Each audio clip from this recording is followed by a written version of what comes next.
Sometimes the loneliest souls find each other in the most unexpected places. Sometimes a single act of kindness can change two lives forever. 67-year-old Silas Muir hadn't spoken to another human being in 3 weeks when he wandered into that livestock auction just to escape the storm. He wasn't looking to buy anything, just waiting for the weather to pass. But when he saw that massive, scarred dog sitting in the corner, scheduled to be put down for being too wild, something stirred in the old mountain man's heart. Most folks would have walked away from a beast that size, especially one with those kinds of scars. But Silas saw something familiar in those dark eyes. With the last of his gold dust, he bought the animal they called untrainable. What he didn't know was that this dog carried secrets from a blood feud that had been simmering in these Montana mountains for over a decade. Why would someone want this particular animal dead? Before we jump back in, tell us where you're tuning in from, and if this story touches you, make sure you're subscribed, because tomorrow I've saved something extra special for you. The storm that had driven Silas Muir down from his mountain sanctuary was already a memory by the time he reached the weathered gate of his property. Dawn light filtered through the towering pines that surrounded his cabin, casting long shadows across the frost-covered meadow where he'd spent the better part of 15 years learning to live with only his own thoughts for company. His hand-carved walking stick, worn smooth by countless miles of mountain trails, tapped against the wooden steps as he climbed to his porch. The stick had been his companion longer than any living thing, carved from mountain ash during his first winter up here, when the silence had nearly driven him mad, and he'd needed something to do with his hands besides reach for the bottle. Behind him, the massive dog he'd impulsively named Brimstone padded silently through the snow. The animal moved with surprising grace for something that had to weigh close to 140 pounds. His coat was a mix of black and grey that reminded Silas of storm clouds, and those intelligent amber eyes seemed to take in everything. The cabin's defensive position against the mountainside, the cleared fields of fire around the perimeter, the subtle signs that this was the home of a man who'd learned to think tactically about survival. "Well, boy," Silas said, his voice rusty from disuse, "reckon this is home now." The dog's ears pricked forward at the sound, but he maintained his distance. Smart animal. Trust would have to be earned, not given. Silas pushed open the cabin door and stepped into the space that had been his refuge from the world. The main room was sparse but functional.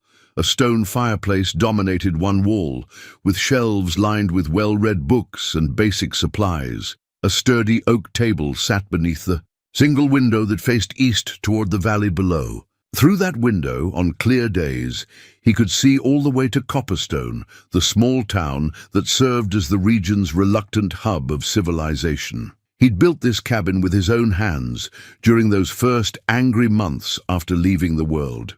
Behind, every log had been felled, stripped, and fitted with the kind of precision that spoke to military training most folks would never suspect in the quiet mountain man who occasionally came to town for supplies. The construction was solid, defensible, and positioned where a man could see trouble coming from miles away. Brimstone hesitated at the threshold, those amber eyes studying the interior with the wariness of an animal that had learned hard lessons about trusting in closed spaces. "Your choice," Silas said, settling into his chair by the fireplace. "Door stays open if you want it." While he worked to get the fire started, the cabin had grown cold during his night away. Silas found his mind drifting back to the auction. He'd only gone down there to wait out the storm, maybe pick up some supplies if the weather cleared. The last thing he'd expected was to come home with a companion, especially one that size. The dog had been magnificent, even chained up in that corner, radiating a kind of dignity that the rough men around him had failed to recognize.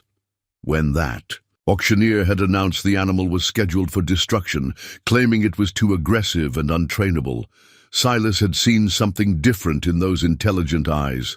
Not aggression, wariness. the kind of careful watchfulness that came from surviving bad situations through alertness and quick thinking. It reminded him of himself. The fire caught, and warmth began to push back the morning chill. Silas pulled his coffee pot from its hook and began the familiar ritual of brewing the thick, strong coffee that had sustained him through countless dawns in places far from home. The routine was meditative, grounding him in the present moment rather than letting his thoughts drift to darker times. Brimstone had moved closer, though he remained near the open door. The dog's nostrils flared as he took in the scents of the cabin: wood smoke, coffee, gun oil, and the particular smell of a place where a man lived alone with his memories. "You're welcome to some food," Silas offered, pulling a strip of dried venison from his pack.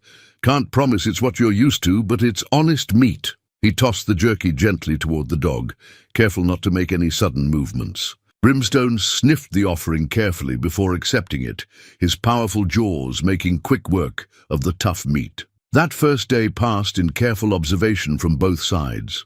Silas went about his normal routines, checking his snares, splitting firewood, maintaining his equipment, while Brimstone explored the immediate area around the cabin.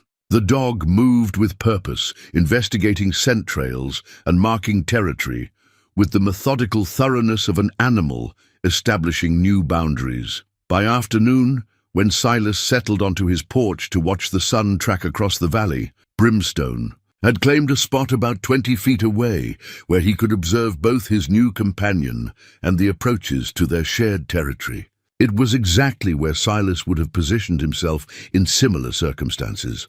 The silence between them was comfortable rather than awkward. Both had learned the value of quiet observation, of taking time to assess new situations before committing to action. The mountains taught that kind of patience to those who survived long enough to learn. As the day wore on, Silas found himself studying his new companion with professional interest. The scars were numerous and telling: claw marks from bears or other large predators, what looked like old bite wounds from fights with other dogs, and several that appeared to be from human-made tools. Someone had worked this animal hard, and not always kindly, but there was intelligence in those amber eyes that went beyond basic animal cunning. This was a dog that had been trained for complex tasks, who understood commands and responded to subtle cues. The way he moved suggested familiarity with working around livestock, and his alertness indicated experience with threats both wild and human. Most interesting was his reaction to certain sounds. When a truck rumbled along the distant highway that connected Copperstone to the larger world beyond, Brimstone's ears would swivel toward the sound and his body would tense, not with excitement but with wariness. When the wind carried the scent of other humans up from the valley, the dog would position himself between the source and Silas without being asked. This was an animal that had learned to be protective, but also one that had reason to fear certain kinds of people. As evening approached and the mountain air grew sharp with the promise of frost, Silas made a decision that surprised him. He left the cabin door propped open and laid out an old blanket near the fireplace. "Your choice," he said again, settling into his chair with a cup of coffee and one of the books that helped him pass the long winter evenings. "But if you're staying, might as well be warm." Brimstone spent another hour patrolling the perimeter before finally accepting the invitation. He entered the cabin with careful dignity, inspected the offered blanket thoroughly, and settled down with a sigh that seemed to carry years of accumulated weariness. That night, for the first time in 15 years, Silas Muir fell asleep to the sound of another living creature's breathing. The soft rhythm was oddly comforting, a reminder of shared warmth and mutual protection that he hadn't realized he'd missed until it was there again. When he woke before dawn, as was his habit, Brimstone was already alert and watching him with those intelligent amber eyes. The dog's tail gave a single dignified wag, the first real sign of acceptance Silas had seen. "Morning, boy," he said quietly, and began another day of learning to share his solitude. Outside, the mountain morning was crisp and clear, with the kind of crystalline air that made distant peaks seem close enough to touch. The valley below was still shrouded in mist, but Silas could see the first wisps of smoke rising from chimneys in Copperstone as the town began to wake. It was a view he'd watched through 1,000 mornings, but somehow it looked different now. Less empty, less like the territory of a man who'd given up on human connection, and more like the home of someone who might, just possibly, be ready to care about something again. Brimstone stretched and padded to the door, looking back expectantly. There was work to be done, territory to patrol, and a new partnership to build, one careful step at a time. Silas reached for his walking stick and followed his new companion into the morning light, ready to discover what changes this unexpected bond might bring to their shared mountain sanctuary.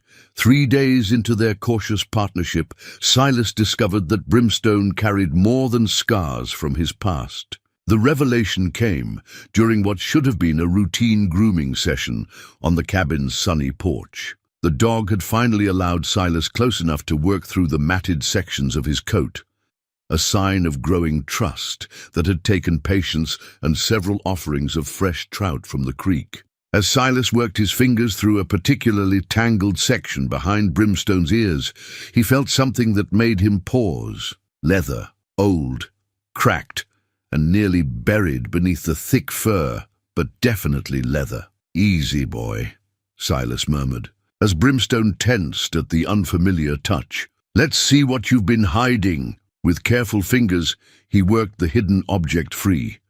It was a collar, or what remained of one. The leather was dark with age and weather, the metal hardware green with oxidation, but stamped into the leather, still barely visible despite years of wear, were 2 initials, J.H. Silas sat back on his heels, the torn collar resting in his weathered palm. J.H. Those initials sparked a memory.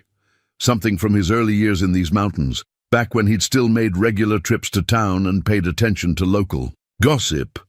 Jake Hartwell. The name came to him with the sharp clarity that accompanied truly significant recollections. Jake Hartwell had been a young rancher, maybe 25 or 26, who'd inherited a spread up in the high country from his grandfather.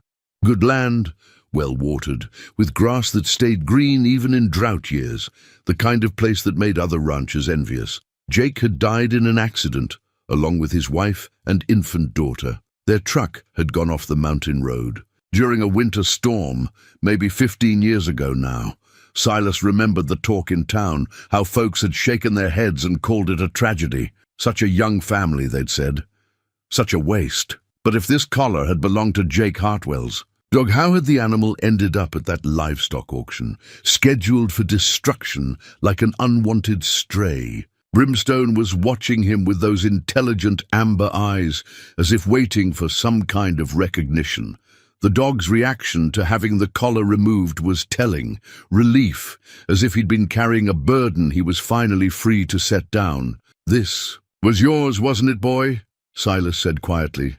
"Before whatever happened that left you scarred and running wild, you belonged to the Hartwells." The dog's ears pricked forward at the name, and his tail gave a single, uncertain wag. Recognition. Definitely. And something else. Something that looked almost like grief. Silas tucked the collar into his shirt pocket and made a decision that went against 15 years of avoiding other people's problems. He was going to Copperstone to ask some questions. The ride down the mountain took an hour on the old logging road that connected his property to the main highway. Brimstone rode in the back of Silas's ancient pickup truck, alert and watchful as familiar territory passed by the windows. When they reached the outskirts of town, the dog's demeanor changed.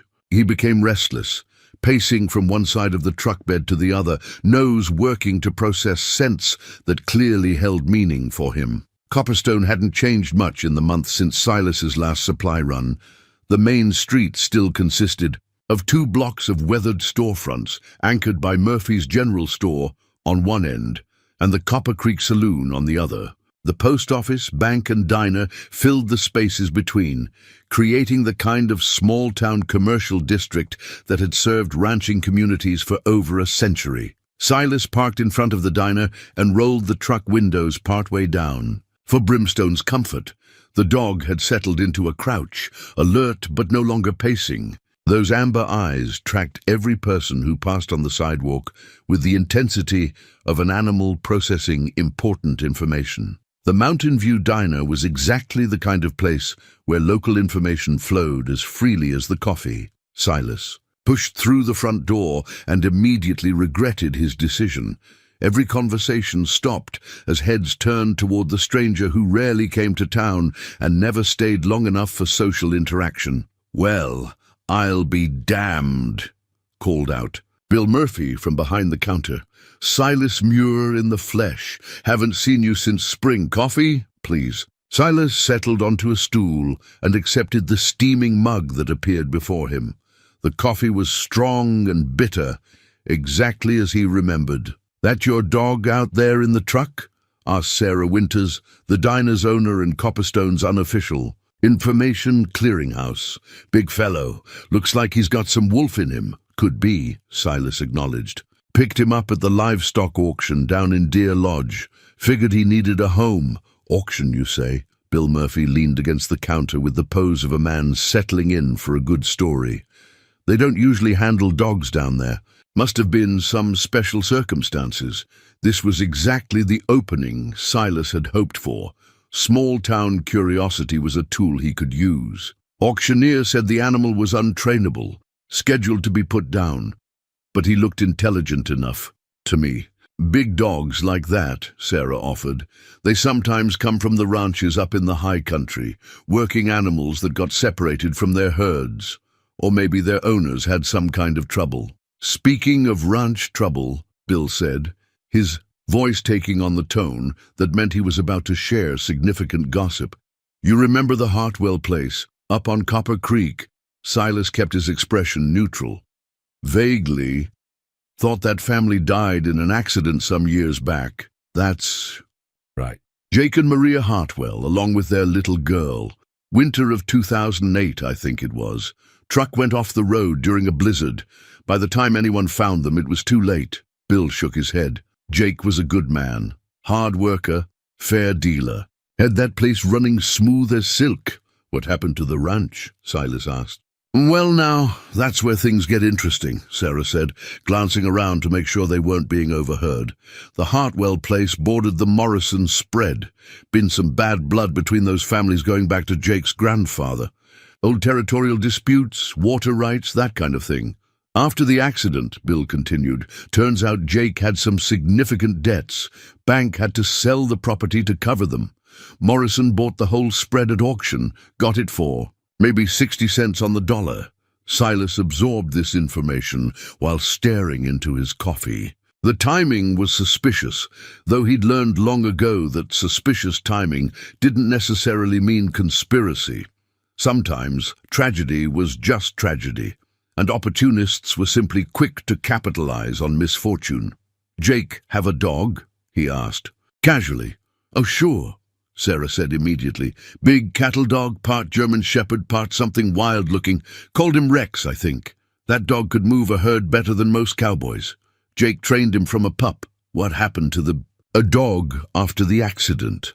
Bill and Sarah exchanged glances. "You know, that's a good question," Bill said slowly. "Don't recall anyone mentioning the dog. Figured maybe he died with the family or ran off into the wilderness. Wild country up there. Lot of things can happen to a dog on his own, but not death," Silas thought. Not if that dog was sitting in his truck right now, 15 years older and carrying scars from a lifetime of survival. "The Morrison family still around?" he asked. "Oh, sure. Chet Morrison runs the biggest cattle operation in 3 counties now. Got his sons working with him, Tom and Eddie. They've expanded quite a bit since they acquired the Hartwell land." Bill's tone was carefully neutral, the kind of diplomatic silence that spoke volumes in small communities. Silas finished his coffee and left enough money on the counter to cover the drink and a generous tip. "Appreciate the conversation," he said, standing to leave. "You take care of that big dog," Sarah called after him. "He looks like he's seen some hard times. Probably just needs a good home and some patience." Outside, Brimstone was standing in the truck bed, his attention focused on something down the street. Following the dog's gaze, Silas saw a large pickup truck with Morrison Ranch painted on the side. Two men stood beside it, talking in low voices. One was older, maybe 60, with the kind of weathered face that came from decades of outdoor work. The other was younger, probably in his 30s, with the soft look of someone who'd inherited rather than earned his position. As Silas watched, both men turned toward his truck, the older man's eyes fixed on Brimstone with an intensity that made the dog's hackles rise. Even from 50 yards away, Silas could see the recognition in the man's face, and something else, something that looked very much like alarm. The two men climbed into their truck and drove away without approaching, but not before the older man pulled out a cell phone and made a brief call. As they passed Silas's parked vehicle, Brimstone let out a low growl that seemed to come from somewhere deep in his chest. The dog remembered them, and they certainly remembered the dog. Silas climbed behind the wheel and started the engine, his mind racing with new questions. If Brimstone was Jake Hartwell's cattle dog Rex, how had he survived 15 years in the wilderness? Who had brought him to that auction, and why had they wanted him destroyed rather than simply abandoned? Most importantly, why had the sight of him caused such obvious concern in men who should have been strangers? As they drove back toward the mountain, Silas found himself checking the rearview mirror more frequently than usual. The torn leather collar in his pocket felt heavier than its physical weight could account for, as if it carried the accumulated weight of years of unanswered questions. Beside him, Brimstone rode with his head out the window, tasting the mountain air. But his ears remained alert, and those amber eyes kept scanning their back trail as if expecting pursuit. Whatever secrets this dog carried, Silas realized, there were people who very much wanted those secrets to stay buried. The questions that had begun with a torn collar multiplied like ripples in still water over the following days. Silas found himself making a second trip to town within a week, something he hadn't done in over 3 years, this time to the small building that housed both the post office and Copperstone's informal historical society. Betty Clearwater had been the town's postmaster for 37 years, and its unofficial keeper of records for even longer. If anyone would have photographs or documents from the Hartwell era, it would be Betty. She looked up from her sorting when Silas entered, her weathered face creasing into a smile of genuine surprise. "Silas Muir, twice in 1 week. Are you feeling well?" Her tone was teasing but kind. Betty had always been one of the few townspeople who didn't treat his reclusiveness as either mysterious or suspicious. "Research project," he said simply. "Trying to piece together some local history. The Hartwell family that used to ranch up on Copper Creek." Betty's expression grew more serious. "That's a sad story. What brings it to mind?" Rather than explain about Brimstone, Silas offered a partial truth. "Found some old items up on the mountain. Thought they might have belonged to the family. Wanted to see if I could return them to any surviving relatives." "Jake and Maria had no surviving family that I know of," Betty said, moving toward a filing cabinet that had probably been installed during the Eisenhower administration. "But I do have some materials from back then. The county did a feature story on young ranchers in 2007. Jake was included." She pulled out a manila folder that had seen better decades and opened it on the counter between them. Inside were newspaper clippings, a few official documents, and several photographs that had been carefully preserved in plastic sleeves. The first photograph made Silas's breath catch. It showed a young man in his mid-20s standing beside a modest ranch house with mountains rising behind him. Jake Hartwell had the kind of honest face that inspired trust. Clear eyes, steady smile, the bearing of someone comfortable with. Hard work and honest dealing. Beside him stood a young woman holding a toddler, and at their feet sat a dog that was unmistakably a younger version of Brimstone. "That's Rex," Betty said, noticing Silas's focus on the animal. "Jake trained that dog from a puppy. Folks said he was the smartest cattle dog in 3 counties. Could move a herd with just a whistle and hand signals." Silas studied the photograph more carefully. The dog in the picture had the same intelligent amber eyes, the same dignified bearing, but his coat was unmarred by scars, and his expression held the confidence of an animal that had never known betrayal or abandonment. "The accident," Silas said carefully. "What exactly happened?" Betty's expression darkened. "Winter storm in February 2008. Jake was driving his family down to town for supplies when their truck went off Dead Man's Curve. You know that stretch of road? No guardrails, straight drop into the canyon. They found the wreckage 3 days later when the storm cleared. Anyone see the accident happen?" "No, it was during the worst of the blizzard. Nobody else was fool enough to be out on the roads that night." Betty paused, then lowered her voice. "Though there were some folks who wondered why Jake would risk driving in weather like that. He was mountain-born, knew those roads better than anyone. Wasn't like him to take chances with his family in the truck." This was the kind of detail that stuck in Silas's mind. In his experience, good men didn't suddenly start making fatal errors in judgment without compelling reasons. Did he have enemies? Anyone who might have wished him harm? Betty glanced around the empty post office, then leaned closer. There'd been some tension with the Morrison family, old disputes over grazing rights and water access. But enemies? She shook her head. Jake wasn't the type to make real enemies. He was the kind of man who'd rather compromise than fight. "What about after the accident? I heard Morrison acquired the Hartwell property." "That's right. Jake had borrowed heavily to improve the ranch. New fencing, upgraded irrigation, better breeding stock. When he died, Maria's life insurance wasn't enough to cover the debts. The bank foreclosed within 6 months. Betty's tone carried the disapproval of someone who'd watched too many family ranches disappear over the years. Morrison bought it at auction. He was the only bidder, paid exactly what was owed to the bank, not a penny more. Betty closed the folder, but not before Silas had memorized the details of the photograph. "Got himself a prime piece of ranch land for maybe half what it was worth." Silas thanked Betty and left the post office with more questions than answers. The timing of Jake's death, combined with Morrison's immediate acquisition of the coveted property, created a pattern that his military-trained mind recognized as potentially significant.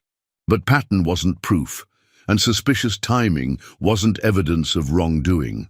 On the drive back up the mountain, Brimstone rode with unusual restlessness. The dog seemed to recognize the route they were taking, his head turning towards specific landmarks with the kind of focused attention that suggested memory rather than mere curiosity. When they passed the turnoff that led to what had once been Hartwell property, Brimstone began pacing in the truck bed, whining softly. "You remember, don't you, boy?" Silas said quietly. "You remember the way home." That evening, as they settled into their routine by the fireplace, Silas found himself studying his companion with new understanding. This wasn't just an abandoned dog he'd rescued from destruction. This was a survivor who had lived through tragedy and somehow endured 15 years in the wilderness, carrying memories of a lost family and a home that no longer existed. The implications were sobering. If Brimstone had survived the accident that killed the Hartwells, what had he witnessed? And why, after all these years, had someone decided he needed to be destroyed rather than simply relocated? As if sensing Silas's thoughts, Brimstone rose from his place by the fire and padded over to where his rescuer sat reading. For the first time since arriving at the cabin, the dog rested his massive head on Silas's knee, a gesture of trust and perhaps gratitude that carried more weight than words could have expressed. "We're going to figure this out," Silas promised, his weathered hand finding the soft spot behind the dog's ears.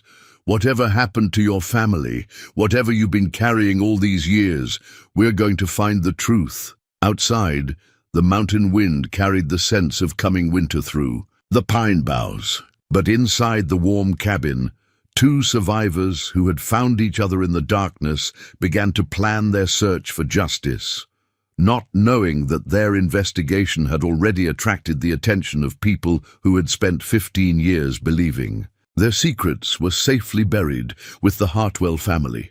In town, phones were ringing, and quiet conversations were being held about the hermit who'd been asking too many questions about ancient history, and about the dog that should have died long ago, but somehow hadn't. The hunt for truth was about to become a hunt for survival. The breakthrough came when Brimstone began leading Silas to places the dog remembered from his former life.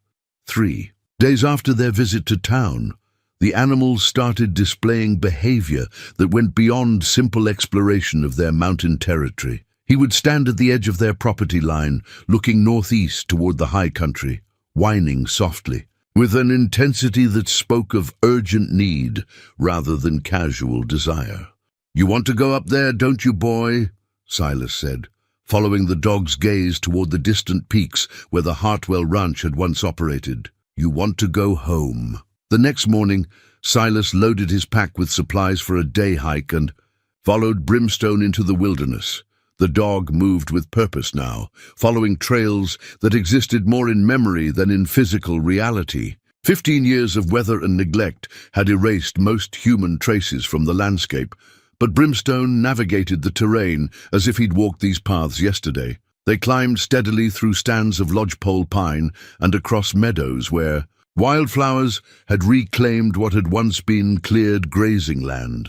The air grew thinner as they gained elevation, and Silas found himself grateful for the years of mountain living that had kept him in better shape than most men approaching 70. After 2 hours of hiking, Brimstone stopped at what appeared to be an unremarkable grove of aspen trees. But as Silas looked more closely, he began to see the subtle signs of human habitation. Foundation stones overgrown with moss, the geometric lines of what had once been fence posts, a depression in the earth that might have been a root cellar. "This is it, isn't it?" Silas said quietly. "This is where you used to live."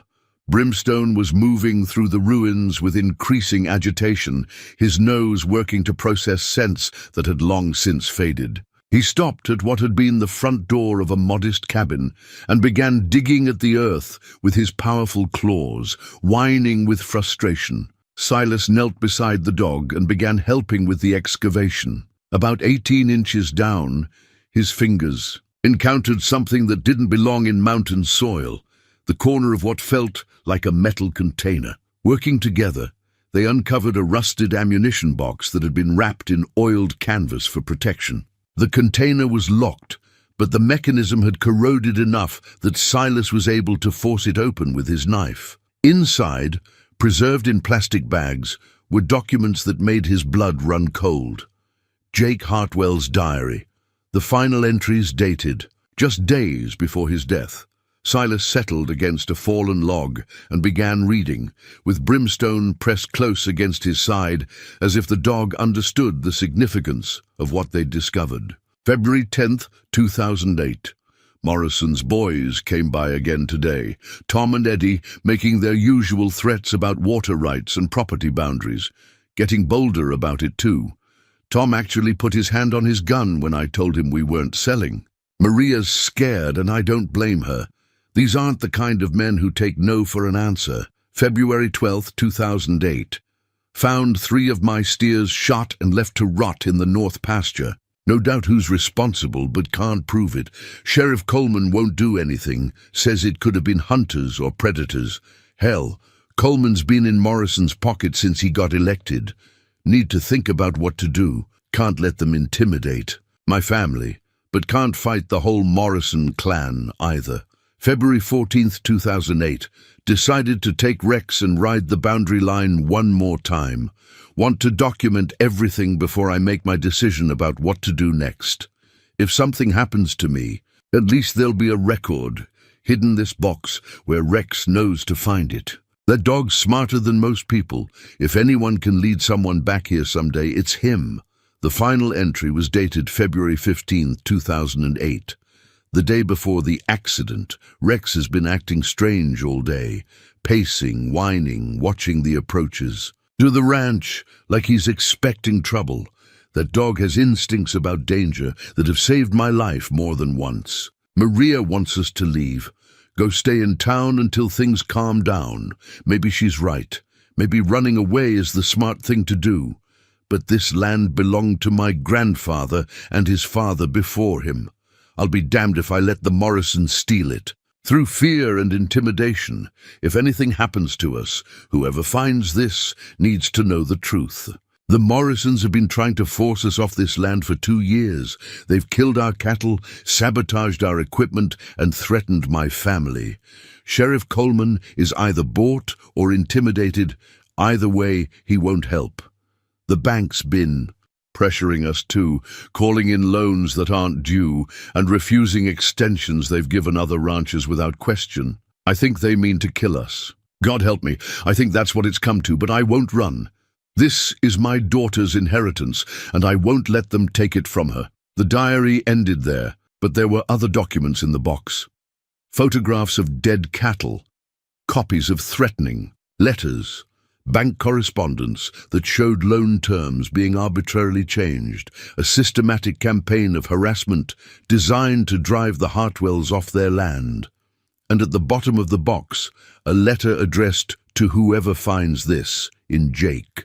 Hartwell's careful handwriting. If you're reading this, then Rex led you here and something's happened to my family. The dog knows where to find this cash because I trained him to.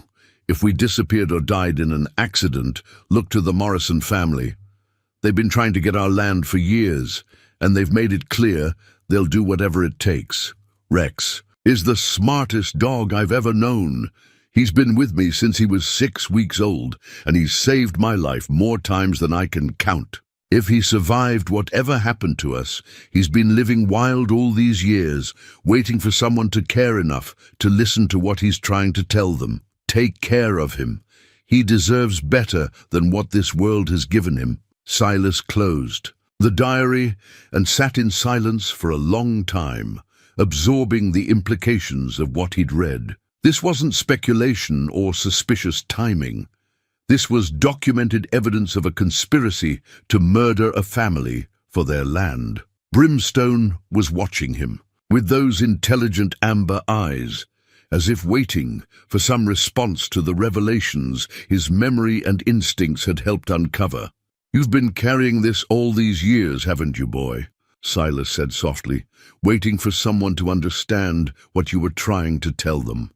The dog's tail wagged once, a gesture that carried the weight of 15 years of patient loyalty to a murdered family.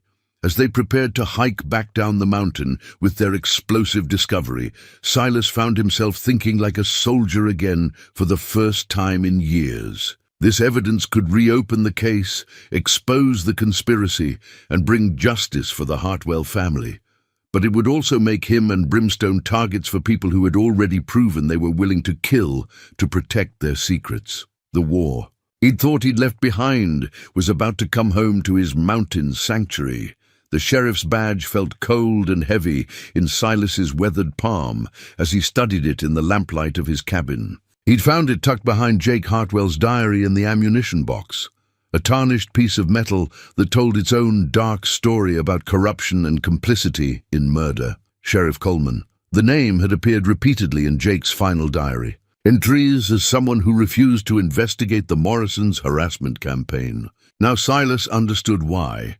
The badge bore Coleman's name and the date 1995, a 20-year veteran of law enforcement who had chosen to look the other way when powerful ranchers decided to solve their problems with violence. According to Betty, Clearwater's records, Coleman had died of a heart attack in 2015, taking his secrets to the grave. But the badge Jake had somehow obtained suggested the young rancher had discovered concrete evidence of the sheriff's corruption before his death. Brimstone lay by the fireplace, but his posture remained alert despite the late hour. The dog had been restless since their return from the mountain, as if he understood that their discovery had moved them into dangerous territory. Those intelligent amber eyes tracked every sound outside the cabin, and his ears swiveled constantly toward the approaches to their sanctuary. Silas had spent hours poring over Jake's evidence, piece by piece building a picture of systematic intimidation that had escalated into murder. The documents revealed a conspiracy that went beyond simple land grabbing. The Morrison family had been expanding their holdings throughout the region for decades, using a combination of legal pressure, financial manipulation, and outright violence to force smaller ranchers off valuable properties. The Hartwell Ranch hadn't been their first acquisition, just their most brutal. Bank records showed that Morrison had purchased 7 different properties over the past 20 years, all at below-market prices following the accidental deaths or financial ruin of their previous owners. The pattern was clear to anyone who looked closely enough, but apparently no one in authority had bothered to connect the dots. Until now, the sound of a truck engine grinding up his access road brought both man and dog to immediate alertness. It was past midnight.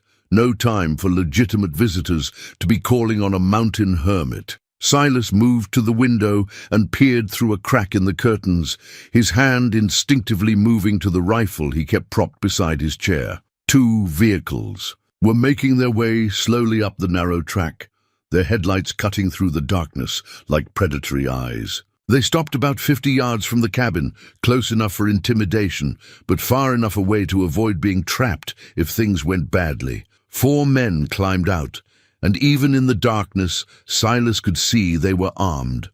The older man who seemed to be their leader was broad-shouldered and moved with the confident swagger of someone accustomed to having his orders followed without question. Even from a distance, Silas recognized the bearing and build from their brief encounter in town.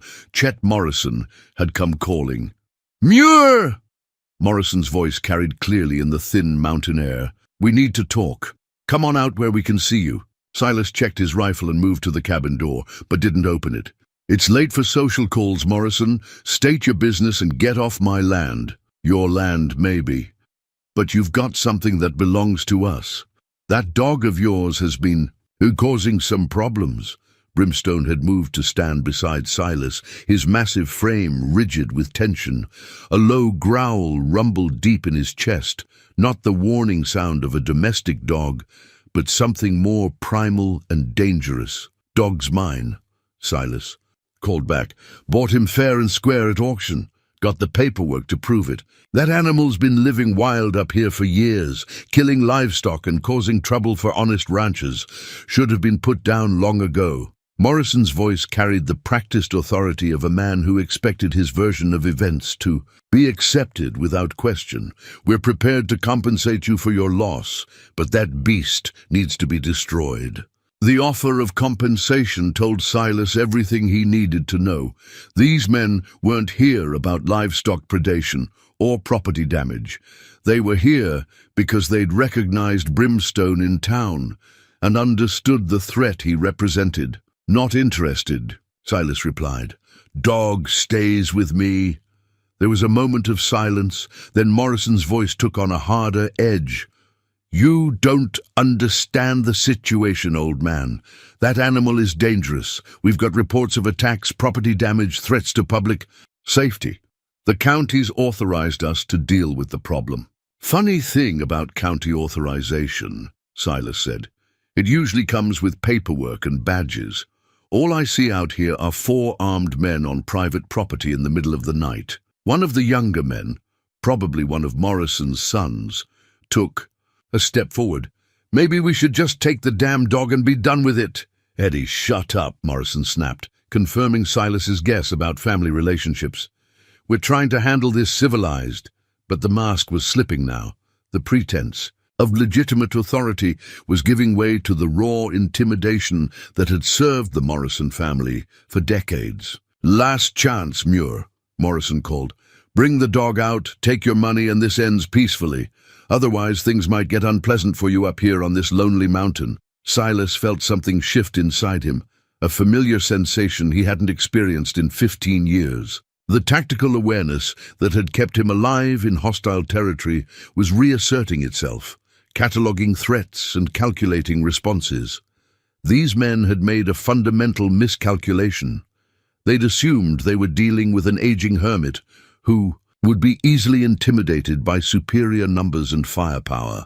They had no idea they'd just threatened a former army ranger who'd spent 3 decades learning how to kill people more dangerous than they were. "Morrison!" Silas called, his voice carrying a new quality that made all 4 men shift uneasily. "I'm going to give you one chance to leave my property peacefully. After that, I start treating you like hostile combatants on my territory." There was something in his tone, a cold professionalism that suggested violence was a tool he'd wielded with precision before, that gave even Morrison pause. "This isn't over, old man," Morrison finally said. "That dog's a menace. And one way or another, we're going to deal with it. Come back with proper authority," Silas replied, "or don't come back at all." The 4 men climbed back into their vehicles and drove away, but not before Morrison made a gesture toward the cabin that looked suspiciously like someone sighting down a rifle barrel. As the sound of engines faded into the distance, Silas found himself thinking tactically for the first time in years. His cabin was defensible but not impregnable. His supplies were adequate for a siege, but not unlimited. Most importantly, he was no longer just protecting himself. He had Brimstone to consider, and the dog represented the only living witness to a 15-year-old murder. The war was no longer theoretical. It had come to his mountain, and like it or not, he was back in the business of staying alive against people who wanted him dead. Beside him, Brimstone pressed close, as if sensing the change in his human companion. The dog's amber eyes held an understanding that transcended species. They were in this together now, 2 survivors against enemies who had already proven their willingness to kill. The battle for truth and justice was about to become a battle for survival. The blood-stained bandana seemed to pulse with significance in the morning light as Silas held it carefully between his fingers. He'd found it wrapped in oiled cloth at the bottom of Jake Hartwell's evidence cache, and the dark brown stains that covered one corner told a story that forensic science could confirm even after 15 years. This wasn't just evidence of harassment or intimidation. This was physical proof of violence.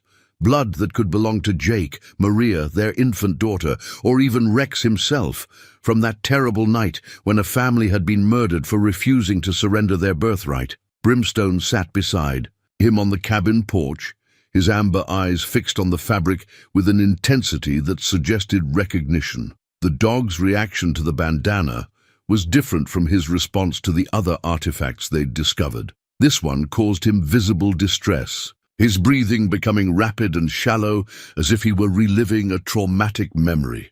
"You remember this, don't you, boy?" Silas said gently, tucking the bandana back into its protective wrapping. "You saw who wore this that night." The sound of an approaching vehicle interrupted his thoughts, but this time the engine note was different, lighter, less aggressive than the trucks that had brought Morrison's men in the darkness. Silas moved to where he could observe the access road while remaining concealed, his rifle within easy reach. A silver SUV with government plates was making its way carefully up the mountain track. The driver appeared to be alone, and when the vehicle stopped near his cabin, a woman in her 30s stepped out. She wore practical hiking boots, jeans, and a jacket that couldn't quite conceal the weapon holstered at her hip. Her movements had the purposeful efficiency of law enforcement, but her approach was cautious rather than aggressive. "Mr. Muir?" she called, staying beside her vehicle with her hands visible. "I'm Sarah Chen, Special Investigator with the Bureau of Land Management. I'd like to speak with you about some irregularities in local property transfers." Silas studied her for a long moment before stepping into view. Something about her bearing suggested competence and integrity, qualities that had been notably absent in local law enforcement for the past 15 years. "What kind of irregularities?" he asked, keeping his distance but lowering his rifle. "The kind that involve federal grazing permits, water rights, and properties that seem to change hands." under questionable circumstances. Sarah's voice was professional, but carried an undertone of genuine concern. I understand you've been asking questions about the Hartwell family. That information could only have come from people in town, which meant Sarah Chen had been investigating the Morrison acquisitions long enough to establish local contacts. The fact that she'd come alone suggested either confidence in her abilities or a deliberate attempt to avoid spooking a potentially valuable witness. Brimstone had emerged from the cabin and now stood beside Silas, studying the newcomer with his usual careful assessment. After a moment, the dog's tail gave a single wag, the first sign of acceptance he'd shown toward any stranger since arriving at the mountain sanctuary. "Your dog has good instincts," Sarah observed. "Mind if I come up to the porch? I have some things to show you that I think you'll find interesting." Silas nodded, and Sarah approached with the kind of measured movements that respected both his wariness and Brimstone's protective instincts. She settled onto the porch steps and opened a briefcase that contained folders, maps, and photographs.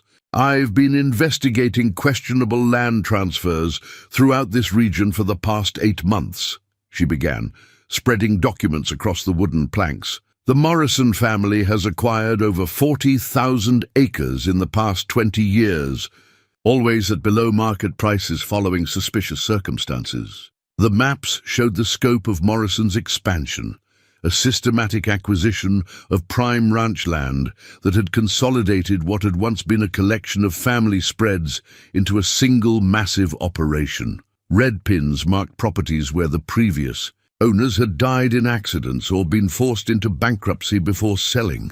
"The pattern became obvious once I started looking at it systematically," Sarah continued. "But what wasn't obvious was how they were arranging these convenient tragedies. Until I started hearing about a hermit who'd rescued a dog from a livestock auction. A dog that someone was very eager to see destroyed." She pulled out a photograph that made Silas's breath catch. It showed a younger Rex sitting beside Jake, Hartwell's truck, but what was significant was the background. The truck was parked at the edge of what appeared to be Dead Man's Curve, the section of mountain road where the Hartwell family had supposedly died in an accident. "This photograph was taken 3 days before the family died," Sarah said. "It was in Jake Hartwell's insurance file.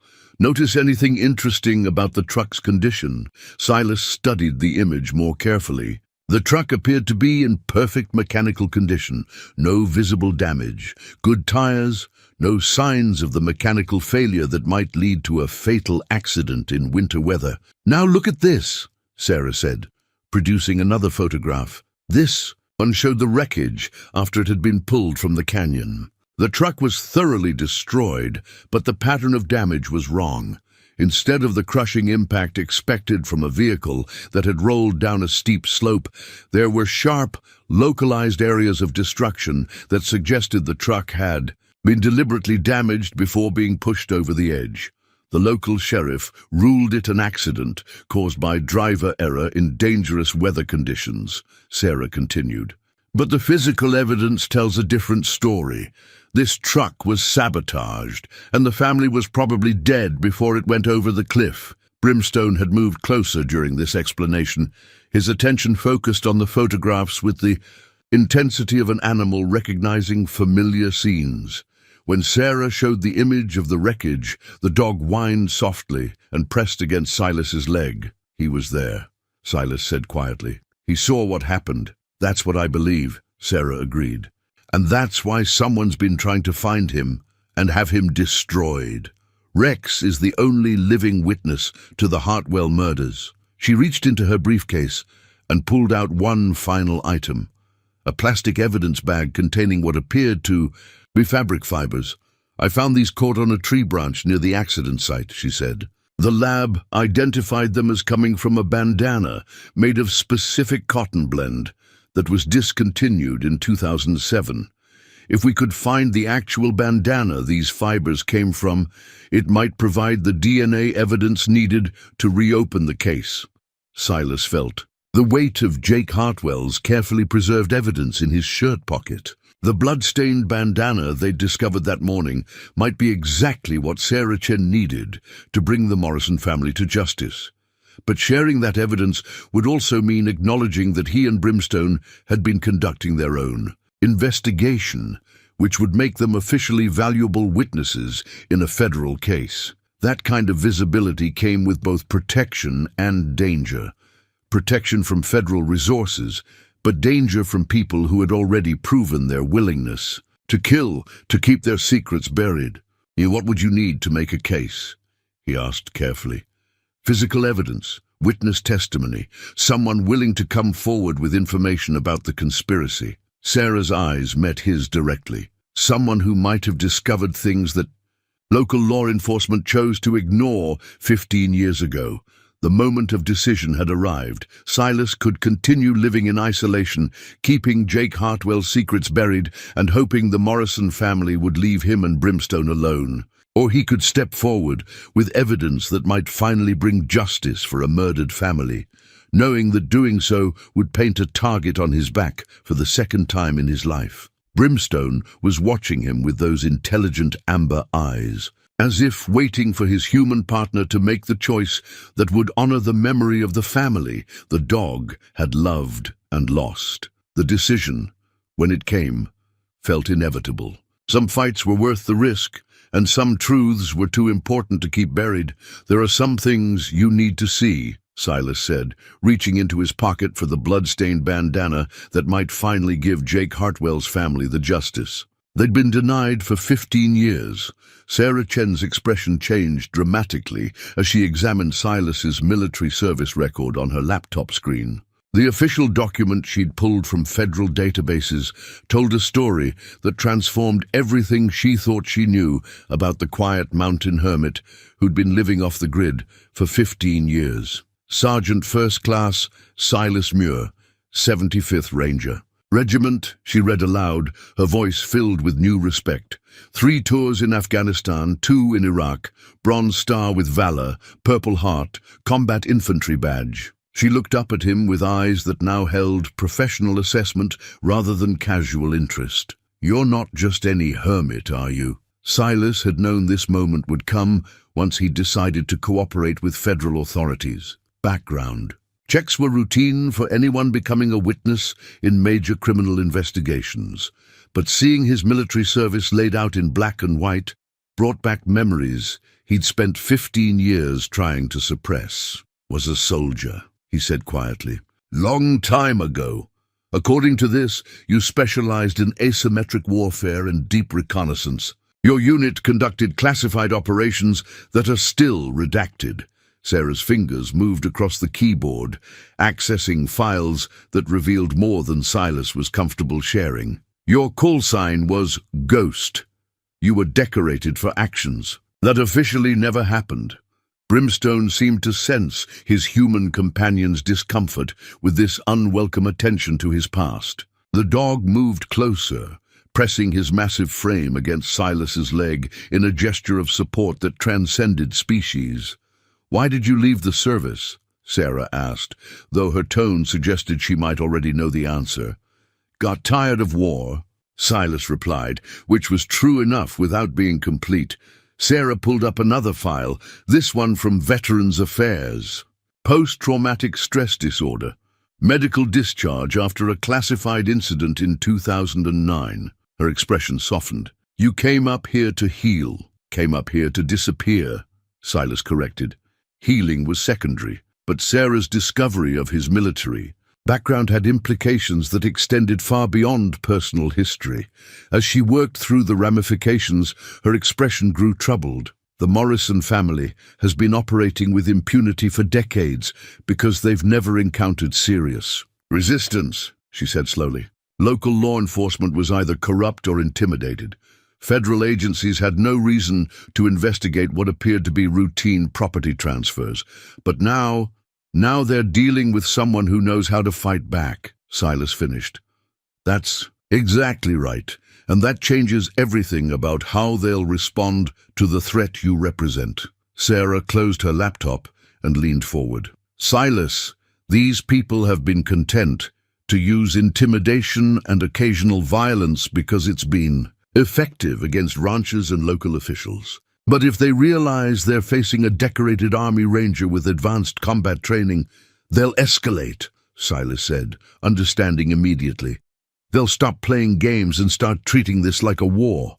The implications hit both of them simultaneously. Morrison's midnight visit hadn't been a spur-of-the-moment intimidation attempt. It had been reconnaissance, an assessment of their opposition's capabilities and defenses. Now that they knew Silas's background, the rules of engagement would change dramatically. "We need to get you into protective custody," Sarah said urgently. "Federal marshals, safe house, the full program. These people have killed before, and now they have every reason to see you as an existential threat to their operation." But Silas was already shaking his head. "Won't work. Safe houses are for witnesses who can hide until trial. I'm not just a witness. I'm the only person who knows where Jake Hartwell hid his evidence, and Brimstone's the only living creature who witnessed the murders. They can't let either of us survive long enough to testify." As if understanding the conversation, Brimstone moved to the cabin window and began studying the approaches to their mountain sanctuary with renewed intensity. The dog's behavior had grown increasingly protective over the past hour, his instincts apparently alerting him to threats that hadn't yet materialized. "There's something else," Sarah said reluctantly. "When I ran your background check, it sent automatic notifications to several federal databases. If Morrison has contacts in local law enforcement, and we know he does, they might have ways to access that information." The full scope of their situation became clear with devastating certainty. Not only did the Morrison family now know they were facing a professionally trained opponent, they also knew that federal authorities were actively investigating their operations. The window for quiet elimination of witnesses was closing rapidly. "How long before they move against us?" Silas asked. "Based on their pattern of behavior? Soon. Probably within the next 24 hours. They can't afford to let this investigation proceed." Sarah stood and began packing her files. "I'm calling for immediate federal protection and an emergency warrant for Morrison's arrest." "Federal protection takes time to arrange," Silas pointed out. "Emergency warrants take time to process. How much time do we have before your backup arrives?" Sarah's expression confirmed his worst fears. "Minimum 6 hours for a tactical team to reach this location. Possibly longer given the remote terrain and weather conditions. 6 hours against an enemy who had just learned they were facing a trained killer instead of a frightened hermit. Against people who had successfully murdered entire families and covered up their crimes for decades. But as Silas considered their tactical situation, something unexpected happened. For the first time in 15 years, the crushing weight of survivor's guilt that had driven him into isolation began to lift. He'd left the military because he'd grown tired of violence, tired of the endless cycle of conflict and casualties that defined modern warfare. But this wasn't about politics or ideology or competing national interests. This was about justice for a murdered family. This was about protecting an innocent animal who'd waited 15 years for someone to hear his testimony. This was about standing up to bullies who'd used fear and violence to terrorize an entire region. This was exactly the kind of fight that had drawn him to military service in the first place, before the moral complexities of modern warfare had worn down his idealism. "Sarah," he said quietly, "you need to understand something. I didn't just specialize in asymmetric warfare. I was one of the best at it. My unit wrote the manual on how small forces defeat larger ones using superior tactics and terrain advantage." She looked at him with new understanding. "You're not planning to run, are you? This is my territory. I've spent 15 years learning every trail, every defensive position, every natural choke point within 10 miles of this cabin. Brimstone knows this land even better than I do." Silas moved to his gun cabinet and began selecting weapons with the methodical precision of a professional soldier. "Morrison's made 2 critical mistakes. First, he's given me advance warning. of his intentions. Second, he's chosen to fight me on ground that favors the defender. Brimstone had moved to stand beside the weapons cabinet, his amber eyes bright with intelligence and anticipation. The dog seemed to understand that their quiet days of investigation and evidence-gathering were over. Now came the part that would require different skills, the kind of skills that had kept both of them alive when others had tried to kill them. "The Federal cavalry is coming," Silas continued, "but they're 6 hours away. That means it's up to us to survive until help arrives. One old soldier, one combat-trained dog, and 15 years of preparation against however many men Morrison can field." Sarah stared at him for a long moment, then began checking her own weapon with professional competence. "You're talking about a siege, about holding defensive positions against superior numbers until Federal reinforcements can reach us. I'm talking about making them pay such a high price for attacking us that they'll wish they'd never heard the name Hartwell," Silas corrected. "I'm talking about ending 15 years of terror and murder in these mountains." Outside, storm clouds were gathering over the peaks, promising the kind of weather that would make movement difficult for attackers, but familiar for defenders who knew the terrain. The mountain that had served as Silas's refuge was about to become his fortress. The war was coming home, and this time he was ready for it. The rifle Jake Hartwell had cached in the mountains 15 years earlier was a Winchester Model 70 in 30-06, meticulously maintained and wrapped in oiled canvas that had protected it from weather and time. Silas found it exactly where the young rancher's final diary entry had indicated, hidden beneath a cairn of stones that looked natural but had been carefully constructed to mark the location. Along with the rifle were 4 boxes of ammunition, a spotting scope, and a hand-drawn map showing defensive positions around what had once been Hartwell land. Jake had been preparing for a war he'd never lived to fight, but his preparations would serve the battle that was coming now. "He knew," Silas said, examining the carefully chosen firing positions marked on Jake's map. "He understood he was going to have to make a stand, and he picked his ground accordingly."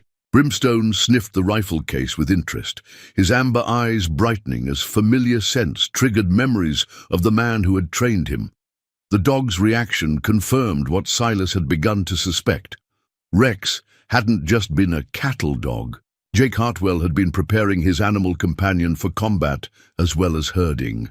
Sarah Chen studied the tactical situation through her binoculars, scanning the approaches to Silas's mountain sanctuary as afternoon shadows lengthened toward evening. Storm clouds continued building over the peaks, promising the kind of weather that would limit visibility and make movement treacherous for anyone unfamiliar with the terrain. "Morrison's made his first mistake," she observed. "He's giving us time to prepare instead of launching an immediate assault while we're still processing the intelligence about your military background." "He's not making a mistake," Silas corrected, checking the action on Jake's rifle with professional competence. "He's being methodical. Morrison survived and prospered for decades by planning his operations carefully. He won't attack until he's assembled sufficient force and developed a tactical plan." From their elevated position on the cabin's porch, they could see for miles in 3 directions. The 4th direction, directly behind the cabin, was protected by a steep cliff, face that would be impossible to climb in daylight, much less during a nighttime assault. Jake Hartwell had chosen his refuge well, and Silas had improved on those natural defenses over 15 years of unconscious preparation. The access road that wound up from the valley was the only practical approach for vehicles, and it could be easily blocked or monitored. The hiking trails that connected to neighboring properties were known to both Silas and Brimstone, giving the defenders intimate knowledge of every possible route an attack might take. "Federal Tactical Team is en route," Sarah reported after checking in with her superiors by satellite phone. "ETA is approximately 5 hours, weather permitting. But they're concerned about landing helicopters in mountain conditions if this storm develops as predicted." 5 hours. against an enemy who had already demonstrated willingness to kill entire families and who now understood they were facing an existential threat to their decades-long criminal operation. Silas moved through his cabin with the systematic efficiency of a soldier preparing for combat. Extra ammunition went into tactical pouches that he hadn't worn in 15 years, but which still fit like familiar uniforms. Night vision equipment that he'd brought home from his final deployment was retrieved from storage and checked for functionality. Defensive positions that he'd unconsciously prepared during years of mountain living were reinforced and supplied. "You really have been preparing for this," Sarah observed, watching him work with the smooth professionalism of someone for whom violence was a technical problem to be solved rather than an emotional crisis to be endured. "Not consciously," Silas admitted, "but old habits die hard. I spent 3 decades learning to think tactically about survival. Even when I was trying to forget those skills, muscle memory kept applying them to this environment." Brimstone had assumed a position near the main window where he could observe all approaches to their sanctuary. The dog's behavior had shifted from protective alertness to something approaching operational readiness. Ears forward, muscles tense, breathing controlled. Whatever training Jake Hartwell had provided was reasserting itself in response to the approaching threat. As evening approached, Silas made final preparations that drew on both military training and mountain wisdom accumulated over 15 years of solitary living. Solar-powered motion sensors were positioned along likely approach routes. Tripwires connected to acoustic alarms were strung across secondary trails. Emergency supplies were cached in multiple locations in case they had to abandon the cabin for more defensible positions. Most importantly, he established communication protocols with Sarah's federal support team and created fallback positions where they could retreat if the cabin became untenable. "The key to defensive warfare," he explained as they worked, "is making the enemy pay a higher price than they're willing to accept for whatever they're trying to achieve. Morrison wants us dead because we threaten his criminal operation. But if killing us costs him too many men, too much exposure, or too much law enforcement attention, he might decide we're more dangerous dead than alive." "You're talking about deterrence through superior firepower," Sarah said. "I'm talking about deterrence through superior tactics applied to favorable terrain," Silas corrected. "Morrison has more men and probably more weapons, but we have better position, better intelligence, and most importantly, better motivation." As if to emphasize his point, Brimstone rose from his observation post and padded to where Jake Hartwell's old rifle lay beside its cache of ammunition. The dog placed one massive paw on the weapon's stock and looked directly at Silas, with an expression that transcended normal animal communication. The message was clear. They were fighting not just for their own survival, but for justice for a family that had been murdered 15 years ago and forgotten by everyone, except a loyal dog who had waited patiently for someone to hear his testimony. The first sign of Morrison's approach came just as full darkness settled over the mountains. Brimstone's ears swiveled toward the valley road, and his low growl indicated movement too distant for human senses to detect. Minutes later, Silas's motion sensors began registering multiple contacts moving slowly up the access road with their headlights extinguished. "Here they come," Sarah whispered, settling into position behind the sandbags Silas had improvised from feed sacks filled with earth. Through night vision scopes, they could see at least 6 vehicles making their way carefully up the mountain track. The lead vehicle stopped frequently, probably to check for obstacles or defensive positions, while the others maintained formation at intervals that suggested military-style tactical movement. "Morrison's brought serious firepower," Silas observed, counting personnel as they deployed from their vehicles at the tree line. At least 20 men, possibly more. Professional equipment, coordinated movement patterns. These aren't ranch hands playing soldier. These are people with military or law enforcement training. The implications were sobering.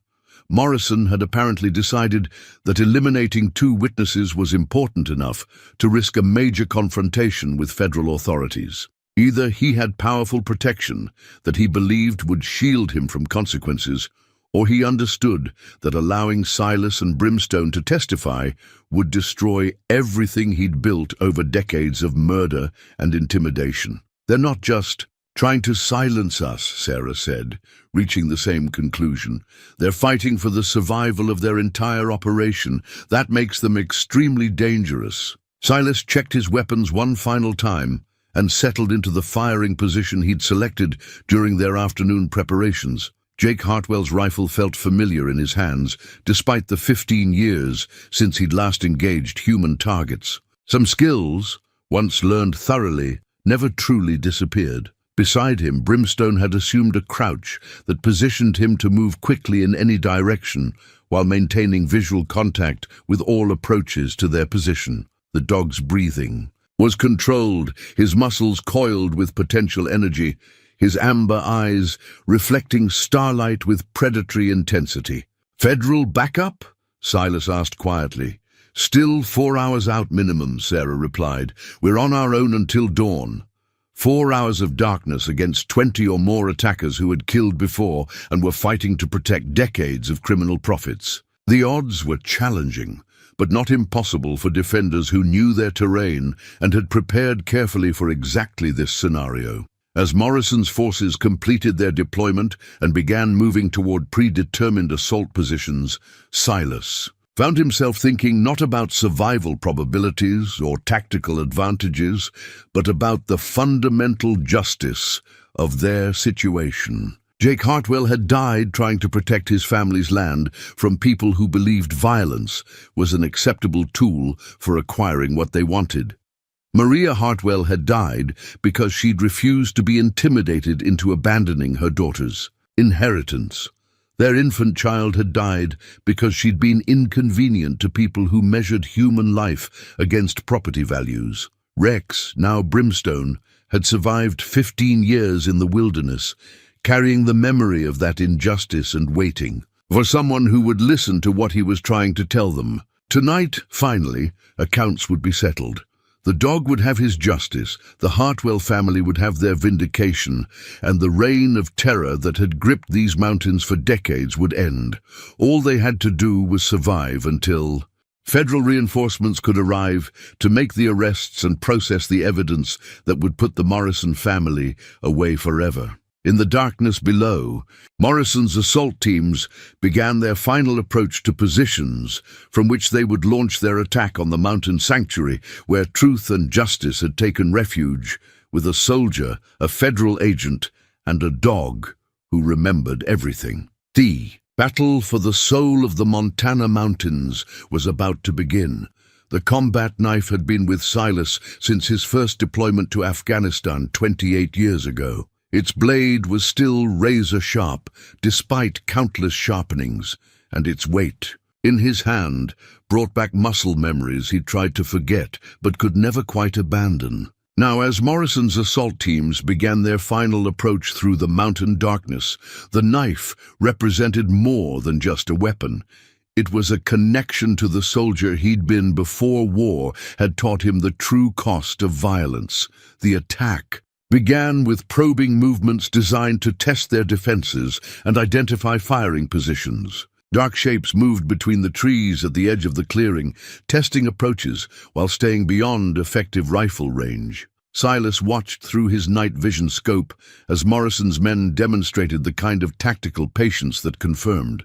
These weren't amateur thugs, but experienced operators. "Professional reconnaissance," he whispered to Sarah, who was monitoring different approaches through her own optics. "They're mapping our defensive positions before committing to a main assault." Brimstone lay pressed against the cabin wall beside Silas's position, his massive frame tense with controlled energy. The dog's amber eyes tracked movement in the darkness with supernatural precision, his nose working to process scent information that enhanced what their technology could detect. The first real probe came from the northeast, where a team of 3, Men attempted to work their way up the access road under cover of the storm clouds that had finally begun delivering the promised weather. Rain started as a light mist that would soon develop into the kind of mountain downpour that could turn defensive advantages into survival nightmares. Silas let them advance to within 200 yards before engaging. The first shot from Jake, Hartwell's rifle, took down the lead man with the precision that had earned him sniper qualifications decades earlier. The other two immediately sought cover, but their muzzle flashes when they returned fire revealed their positions clearly through night vision optics. Northeast approach neutralized, Silas reported quietly, already shifting to cover the next likely avenue of attack. But Morrison's teams were learning from each engagement, adapting their tactics to account for their opponent's capabilities. The next probe came from two directions simultaneously, a classic pincer movement designed to divide defensive fire and create opportunities for breakthrough. Sarah engaged the western approach with controlled bursts from her service weapon, forcing attackers to seek cover while Silas dealt with movement from the south. The coordination between federal agent and former ranger developed naturally, each covering the other's sectors, while maintaining situational awareness of the larger tactical picture. Brimstone's contribution became apparent during the third assault wave, when Morrison's men attempted to use the worsening weather as cover for a closer approach. The dog's enhanced senses detected infiltrators that electronic sensors missed, his low growls directing defensive attention to threats before they could establish firing positions. "Contact 50 yards southeast," Silas whispered, following Brimstone's alert to spot two men attempting to work their way through the rocky outcropping that protected the cabin's right flank. The engagement was brief but decisive.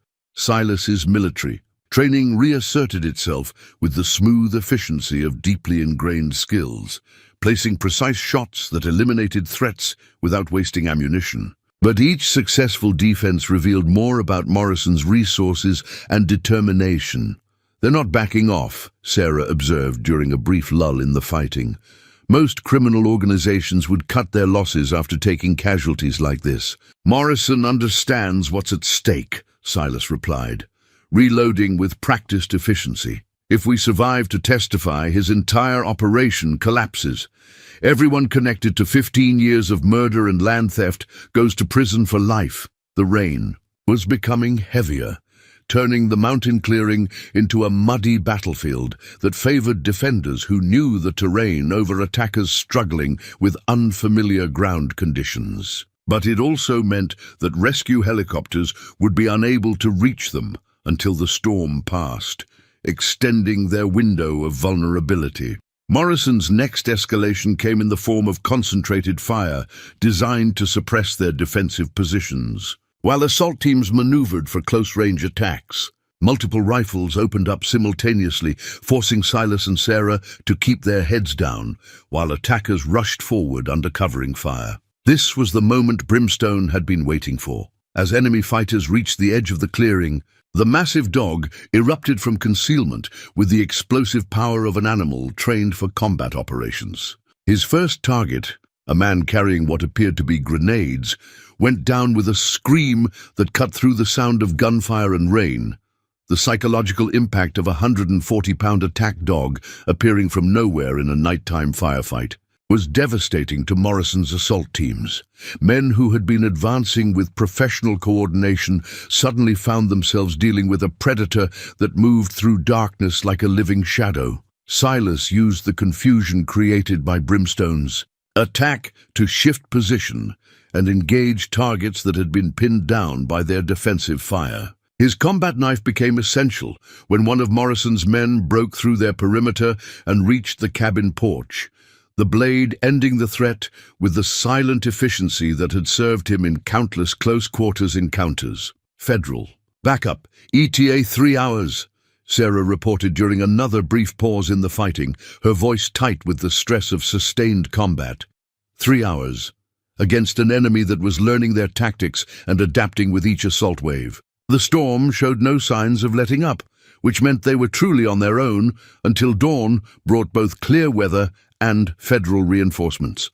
But Morrison's casualties were mounting faster than his ability to replace them, and his tactical options were being steadily eliminated by defenders who had turned their mountain sanctuary into a killing ground for anyone foolish enough to attack prepared positions. The knife in Silas's hand was no longer just a tool.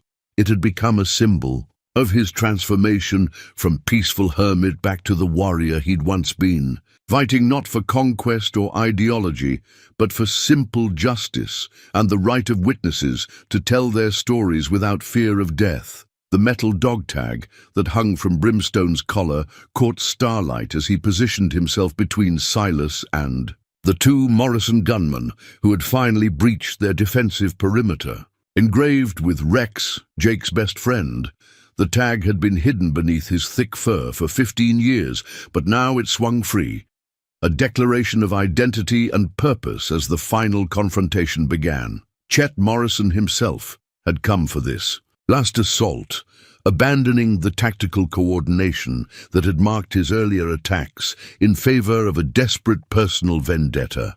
The aging rancher moved through the storm-lashed clearing with the determined stride of a man who understood that failure meant the destruction of everything he'd built through decades of murder and intimidation. "Should have minded your own business, old man," Morrison shouted over the wind and rain, his rifle trained on the cabin where Silas had taken cover behind overturned furniture. "That dog should have died 15 years ago, and you should have let sleeping secrets lie." The admission was exactly what Sarah needed for her federal case. Morrison confessing to the Hartwell murders while multiple recording devices captured every word. But confessions wouldn't matter if none of them survived to present the evidence. In court, Silas assessed the tactical situation with the cold calculation that had kept him alive through 3 decades of combat operations. Morrison had brought his remaining men, maybe 6 survivors, from what had started as a 20-man assault force for this final push. They were positioned to prevent escape while their leader attempted to end the siege through direct confrontation. But Morrison had made a crucial error in bringing the fight to close quarters. Night vision and superior firepower were less important when combat devolved to room-to-room fighting, where experience, training, and desperate motivation determined outcomes. "Rex was a witness to what you did to the Hartwell family," Silas called. Back, his voice carrying the authority of someone accustomed to command under pressure. He remembered everything, Morrison, every detail of how you murdered that young family for their land. "That dog's just an animal," Morrison snarled, but his words carried the undertone of a man trying to convince himself as much as his opponents. "Animals can't testify in court." "Maybe not." Sarah's voice cut through the storm from her position covering the cabin's rear approaches. "But the evidence he led us to can." Jake Hartwell documented everything, Morrison.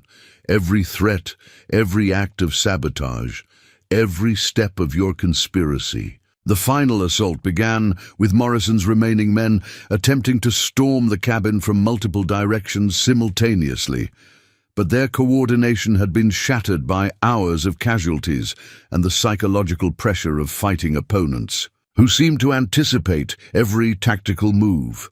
Brimstone met the first wave of attackers at the cabin's front entrance, his massive frame filling the doorway as he engaged 2 men with the ferocious efficiency of an animal trained for exactly this kind of combat. The dog's size and power, combined with the confined space that prevented his opponents from using their numerical advantage, turned the entrance into a killing ground. Silas engaged targets attempting to breach the cabin's windows with precise rifle shots that demonstrated why he'd earned sniper qualifications decades earlier. Each round found its target despite storm conditions and limited visibility, eliminating threats with the minimum expenditure of ammunition necessary for survival. The turning point came when Morrison himself attempted to flank their position by climbing onto the cabin's roof during the height of the storm. The aging rancher's desperation had overcome his tactical judgment, leaving him exposed and vulnerable when Silas emerged to meet him in direct confrontation. The fight on the storm-lashed roof was brief, but decisive. Morrison's younger legs were offset by Silas's superior training and the mountain conditioning that had kept him fit despite his age. When Morrison's rifle was lost to a gust of wind that sent it clattering into the darkness, the confrontation came down to the kind of close-quarters combat that Silas had mastered in places far more dangerous than Montana mountainsides. But it was Brimstone who delivered the decisive moment. As Morrison pulled a backup weapon and prepared to shoot Silas at point-blank range, the massive dog launched himself upward with impossible agility, his jaws closing on Morrison's gun arm with the bone-crushing power that had once been trained to stop cattle, but had been refined by 15 years of wilderness survival. Morrison's scream cut through the storm as he tumbled from the roof, landing hard on the rocky ground below. When Silas climbed down to check on him, the rancher was conscious but clearly finished. His shooting arm mangled, his ribs probably broken, his weather-beaten face finally showing the fear that his victims had lived with for decades. "It's over," Silas said quietly, retrieving Morrison's dropped weapon while Sarah secured the few surviving attackers who had surrendered once their leader fell. Brimstone padded over to where Morrison lay groaning in the mud, his amber eyes studying the man who had ordered the death of his original family 15 years earlier. For a moment, the dog's expression held something that transcended normal animal emotion, a recognition of justice finally served, of loyalty finally rewarded, of patience finally vindicated. The metal tag on his collar caught the first hint of dawn breaking through the storm clouds as federal helicopters finally appeared over the mountain peaks, their searchlights cutting through the clearing rain to illuminate a battlefield where truth had triumphed over corruption, and a dog's 15-year vigil for justice had finally ended. Rex was going home at last, not to the ranch that had been stolen from his family, but to the peace that comes with seeing the guilty finally held accountable for their crimes. The new collar gleamed in the afternoon sunlight as Silas fastened it around his companion's thick neck. Brimstone was engraved in bold letters across the black leather, replacing the hidden identity that had been buried beneath matted fur for 15 years. No more Rex, no more ghost of a murdered family's past, just Brimstone, the mountain dog who had helped bring justice to the high country. 3 months had passed since the night Morrison's criminal empire had collapsed in gunfire and storm on the mountainside. The federal trials were proceeding with the methodical efficiency that Sarah Chen had promised, built on evidence that stretched back decades and included the testimony of a dog who had waited patiently for someone to understand what he was trying to tell them. Silas sat on his cabin porch, watching Brimstone explore their property with the relaxed confidence of an animal no longer carrying the weight of unfinished business. The dog moved differently now, less like a creature expecting attack, and more like a companion enjoying the simple pleasures of mountain life. His amber eyes still held their intelligence and alertness, but the desperate edge of a survivor living with trauma had finally softened into something approaching peace. "You're looking better too," Sarah observed, settling into the chair beside him with the easy familiarity of someone who had become a regular visitor to their mountain sanctuary. Less like a man hiding from the world and more like someone who's found his place in it. Silas had to admit she was right. The crushing isolation that had driven him to these mountains 15 years earlier had lifted gradually over the months since their confrontation with Morrison's forces. Having a purpose beyond simple survival, protecting Brimstone, pursuing justice for the Hartwell family, testifying in federal court, had reconnected him to the world in ways he hadn't expected. "The community's different now," he said, gesturing toward the valley below where Copperstone sat peacefully in the afternoon light. "People aren't afraid anymore. Ranchers are reporting crimes instead of accepting them as inevitable. Young families are moving into the area instead of leaving for safer places." The Morrison trials had revealed the full scope of a criminal enterprise that had terrorized the region for over 2 decades. Beyond the Hartwell murders, Federal investigators had uncovered evidence of cattle theft, insurance fraud, witness intimidation, and at least 3 other suspicious deaths connected to property disputes. The removal of that pervasive threat had allowed an entire community to exhale after decades of holding its breath. Jake Hartwell would be proud, Sarah said, watching Brimstone chase a butterfly through the meadow grass with the undignified enthusiasm of a puppy, despite his size and age. His family finally got their justice, and his dog found a home with someone who understands his worth. The Hartwell Memorial had been dedicated the previous month on the site where their ranch house had once stood. The community had raised funds to create a small park with historical markers telling the story of a young family who had died defending their land from criminal predation. At the center of the memorial stood a bronze statue of a cattle dog, Rex, as he had been known in life, immortalized as a symbol of loyalty and perseverance. Brimstone had attended the dedication ceremony with dignified composure, accepting the attention of hundreds of people who had come to honor the memory of his original family. Children had petted him gently while their parents explained how this remarkable animal had helped solve one of the region's greatest mysteries. He had seemed to understand the significance of the moment, sitting quietly beside the statue that captured his likeness in bronze. The federal prosecutor says Morrison will never see the outside of a prison again, Sarah continued. Life sentence without parole for multiple counts of murder, plus federal charges for the conspiracy and civil rights violations. His sons got 30 years each. The whole organization is finished. Silas nodded, feeling a satisfaction that went deeper than simple revenge. Justice wasn't always about punishment.